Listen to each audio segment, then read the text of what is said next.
Well, my first guest has had a busy 6 months leading her party into her second general election as leader, trading blows with the Taoiseach and the Dáil over speaking rights, and last week calling once again for a United Ireland referendum to take place before the end of the decade. Here to talk about that and lots more, would you please welcome the President of Sinn Féin, Mary Lou McDonald.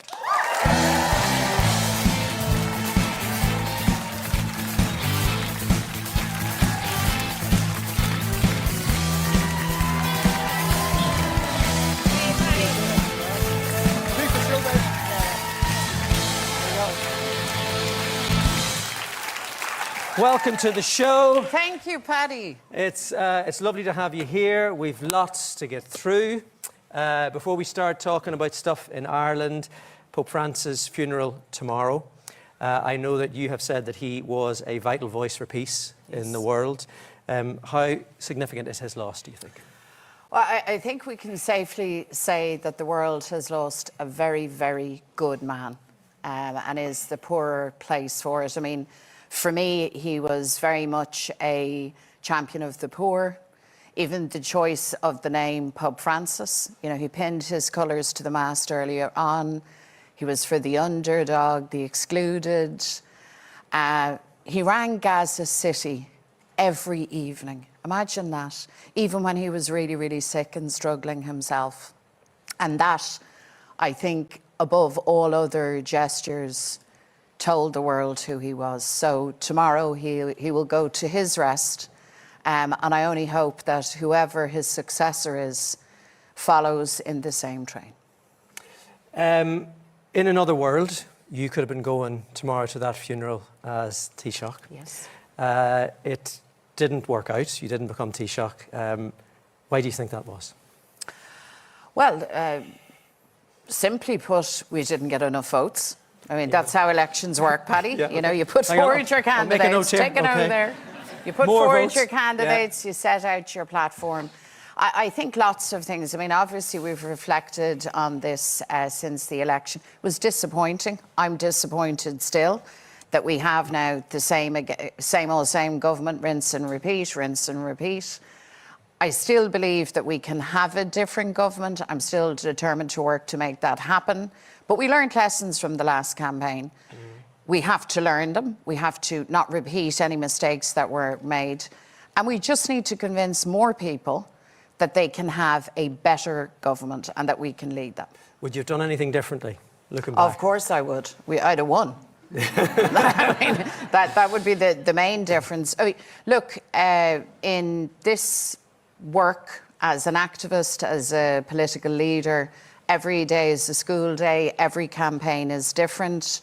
And yes, lots of things. I mean, for example, one thing, we need to be able to assure people at the next election, when we talk about a new government and a new approach, that we actually have partners in that enterprise. And I think even in the earliest days of this new Dáil, you have seen a level of collegiality, cooperation between Sinn Féin and other parties of the opposition. And I know from being out and about, so many people have said, thank God, at last. That's a big learn for me. I think a big learn for all of us. You've been president of Sinn Féin for 7 years, 2 elections. After this election, was there any pressure from within the party for maybe you to step aside, or was that conversation ever? No, I mean, I'm in the job now 7 years. I mean, I'm in my prime. I believe in what we're doing. I believe that we can. I mean, we live in an amazing country. I'm so proud. I'm a Dub, as you know, so we're never shy about extolling the virtues of our city. So I'm a proud Dubliner, a proud Irish woman. There is so much work to be done, so many things that can be achieved, and I want to be part of leading that effort. So no, that never occurred. We had very frank, very, you know, honest conversations amongst ourselves, and, you know, where I have things to learn, I will always be open to that. But no, I proudly lead Sinn Féin, and I have the full support of all my colleagues, which is great. You have said that you're ruling yourself out of running for president. Yes. Were you remotely tempted? Did the chat ever happen? Well, look, I mean, when you look at Michael D. Higgins, who is, I think we can all agree, an absolute national treasure. I mean, he's just been exemplary. And when you see the kind of things that he can achieve just in terms of the atmosphere of the country and how we understand ourselves and how we portray ourselves internationally, like, it's a very important job. So would that not have tempted you? But my work is to make sure that we get a change in government, so that we get a change in housing policy, in healthcare, so that we have better opportunities for our young people. And as important and significant as the role of president is, you can't achieve those things from Áras an Uachtarán. Okay, so you're not going to run. No, Is Sinn Féin running a candidate? Well, we're going to talk about that. I mean, we've options. We could run a candidate. We could equally support a candidate from outside of Sinn Féin. So we're going to have a conversation. What way are you leaning? I can see the merits in both. I have my eye on one or two possible candidates. You're not one of them, Paddy, so don't be now. If this is like an interview or a rehearsal for that role. To be honest with you, I mean, I was only here to get a Sinn Féin endorsement for president, Well, to be honest, so it's a big disappointment. Well, I'm sorry. But you're from County Down, up, down? Yes. That always cracked me up, that up, down thing. But anyway, I had to say that to you. But isn't it crazy that people who live in your county and in Armagh and Derry and Tyrone and Fermanagh and Antrim, can't forget them, that in the 6 counties that they can't vote for their president? I think one of the things, we're not going to have it done for this presidential election, but it's no longer acceptable that Irish citizens living in the north of Ireland who carry Irish passports, for whom Uachtarán na hÉireann is their Uachtarán, that they're denied a vote. So we made a promise that would be changed, and that really needs to be changed. It's not going to happen this time round, unfortunately, but it has to happen for the next presidential election. So would that just be for people in the north with Irish passports, or if you're born on the island of Ireland and you're a unionist, would they be able to vote as well? I think could the DUP vote? We need to maximise the franchise. For me, the role of the president, the essence of it is inclusivity. And we've agreed that, you know, when you live on the island of Ireland, you're Irish, British, both. So I would like to see an expanded franchise in terms of the ability to vote. But the important thing is we have to get over the first hurdle and the political system do what was promised, and that is actually hold the vote, talk to the electorate, get it over the line, and ensure that people living in Ireland can actually vote for their president.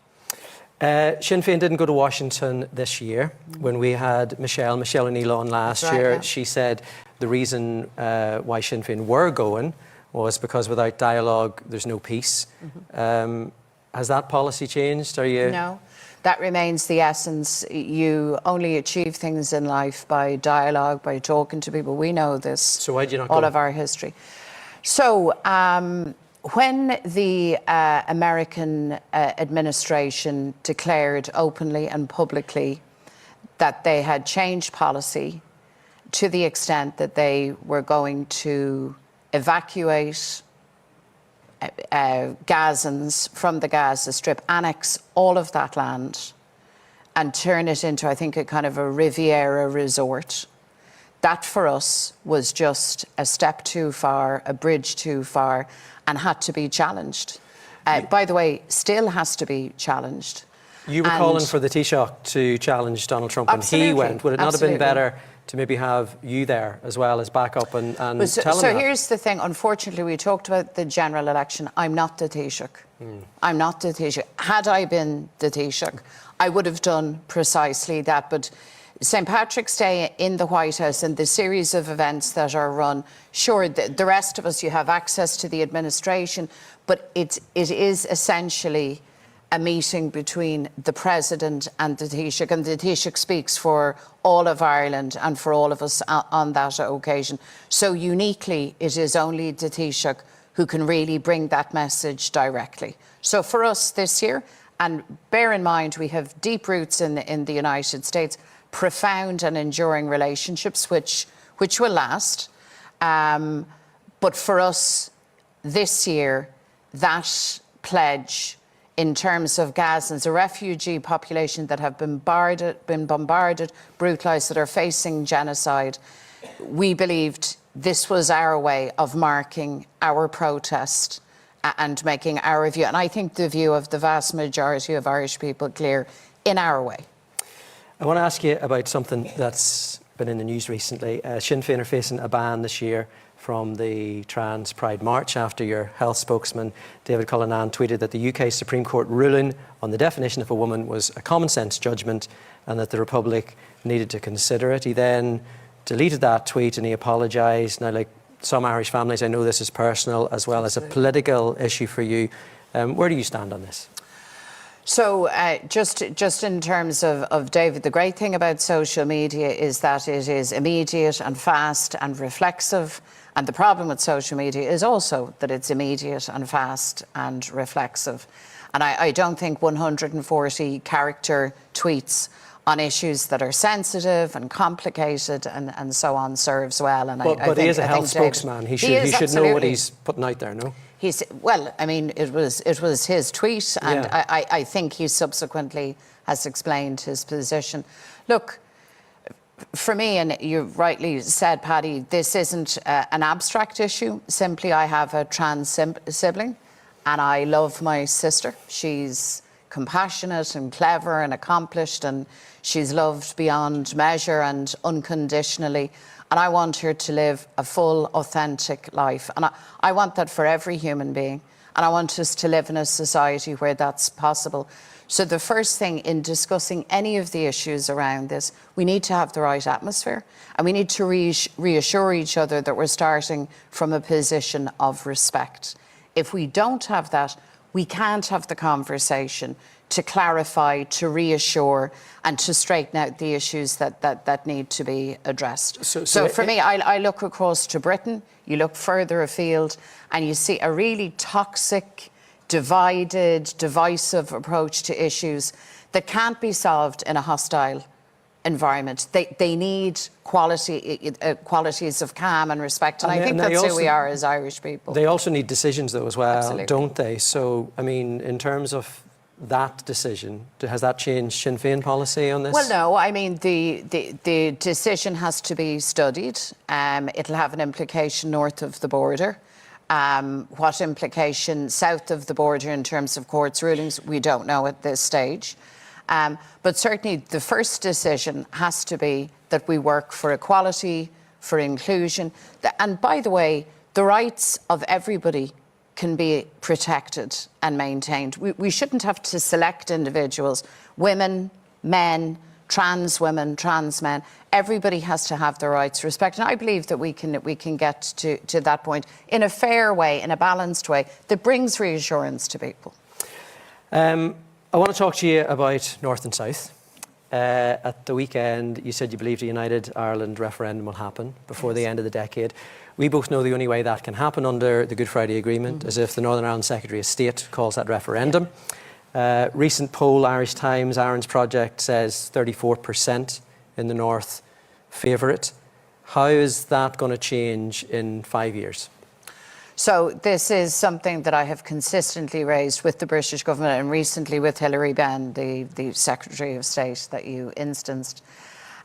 Look, I believe that we're living in the end days of partition. Actually, this year marks a century since the Boundary Commission partitioned our island.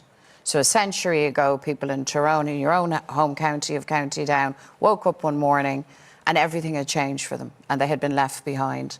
And then the history unfolded, as we know. We're now at a point where we have like real opportunities economically, socially, to build an Ireland that creates wealth, prosperity, happiness, security for our entire island population. And I think we need to grasp that. And I also know that we need to plan for it. One of the astonishing things is that in the absence of any substantive debate, that you have 34% of the population north of the border saying, yes, I favour this. I believe that as the conversation deepens and as we listen to each other carefully and as the opportunities become more apparent, I believe that support will grow.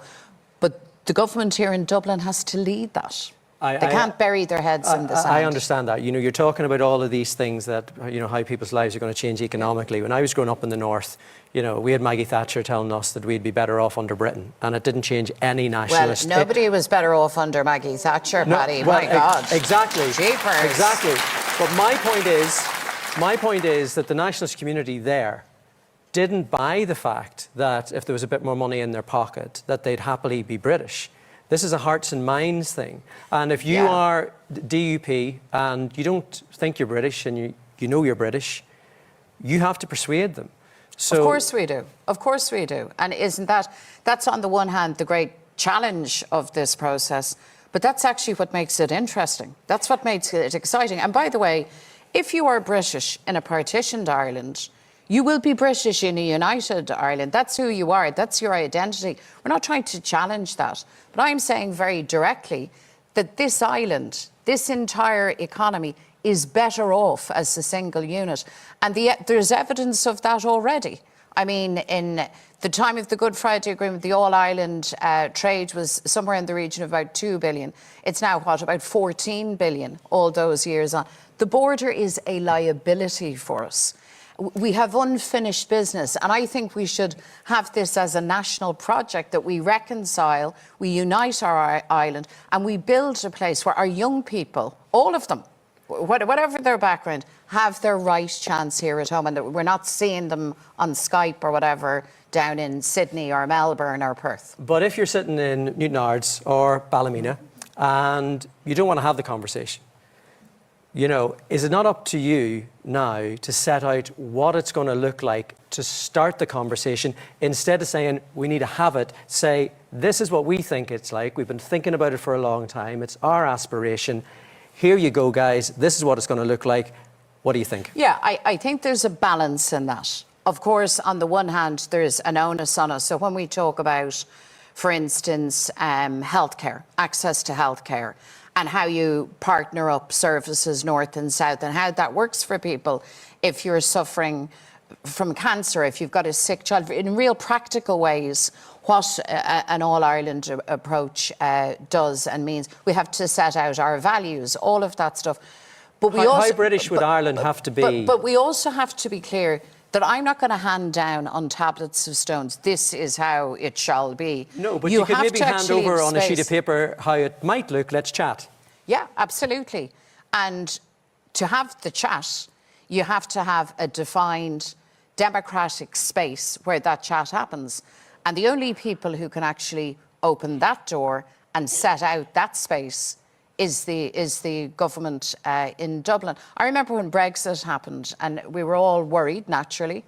And at one point, Enda Kenny was Taoiseach at the time, and he was talking about bringing together a forum just for the South. And of course, we challenged that and said, but how on earth could you talk about Brexit, much less deal with that challenge, unless it was on an all-Ireland basis? In fairness, the forum finally was 32 county all-Ireland. Some people said unionism won't come. But unionism, Paddy, did come. They came as hauliers, they came as farmers, they came as business people. And when everyone was in the room, the conversations happened. That's how human beings do business with each other. So if you had that forum and the forum came back and said, we don't fancy this, would you accept it? Well, I would accept that that's what the forum has said. I don't believe that that would be the case at all. I really, really don't. And this is through... But it could do. And this is through direct experience of talking to people beyond my own tribe, right? For whom unity would not be their first preference. When I meet, as I do from time to time, women from a unionist or a loyalist background, do you know what they want to talk about? They want to talk about healthcare, they want to talk about their children, they want to talk about their grandchildren, they want to talk about how tomorrow can be better than yesterday. I agree, and when I talk to them too, they're the things that they want to talk about, but they want to talk about that while they're still in the UK. They want, and some people who are absolutely committed to a unionist position, that will be their position, and you know what? That's okay. Yeah. But when you look at what the dynamic for politics is across the island, what you find is you have committed nationalists and Republicans, unionists and lawyers, and then there's a whole swathe of people in the middle who ultimately need to be engaged in this conversation. So it's a really exciting time. It's a time of opportunity, not loss. And I say grab it with both hands, because this is a great country.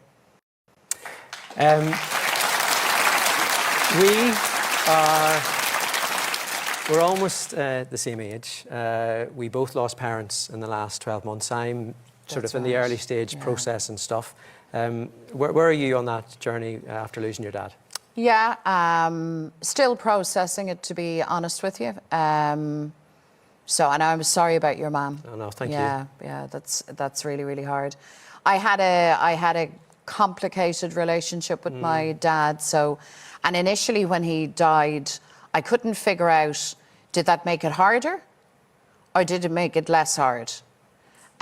So I think what I've learned in the intervening period is it's always hard. You have one father, you have one mother, and when they go, it's the finality of it, right? And everybody's carrying something in their life. Well, that's it. So, I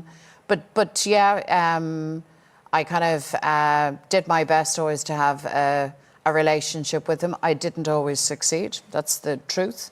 But I'm at peace with that now. But I think I'll probably spend the rest of my life fully processing that.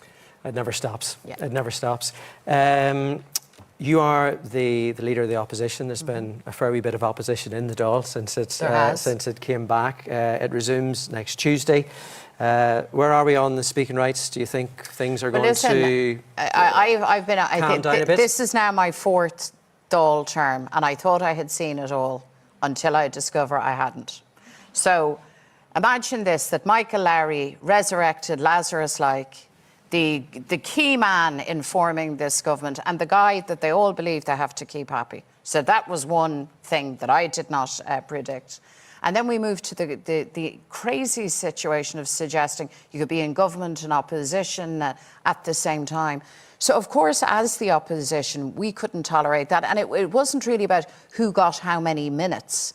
It was about the fundamental principle that for the system to work and for people to be represented properly, there has to be a clear distinction between government and opposition. And I think so. It got a very heated response, and rightly so. Do you think that heat has gone? Do you think it's time to move on? Well, look, we've work to do. Children can't get school places. People are looking for medical treatment that they can't access. I'm dealing with a lot of women who are suffering with endometriosis. And other conditions. So there's work to be done, and we have to crack on with that. But let me say this, it will never be acceptable to blur the lines in the way that this government sought to blur them. Having gone to the electorate, they formed their government. I accept that. I accept the verdict of the electorate. But I also know that they told lies around the housing numbers. They did that brazenly. We only could verify that after the fact. I know that's your opinion, and there's no one. Oh no, and they will have it. Well, I'm stating facts actually, but that's what happened. I found that very hard to take, but they formed the government, and that's all right. But you can't run the government and also run the opposition.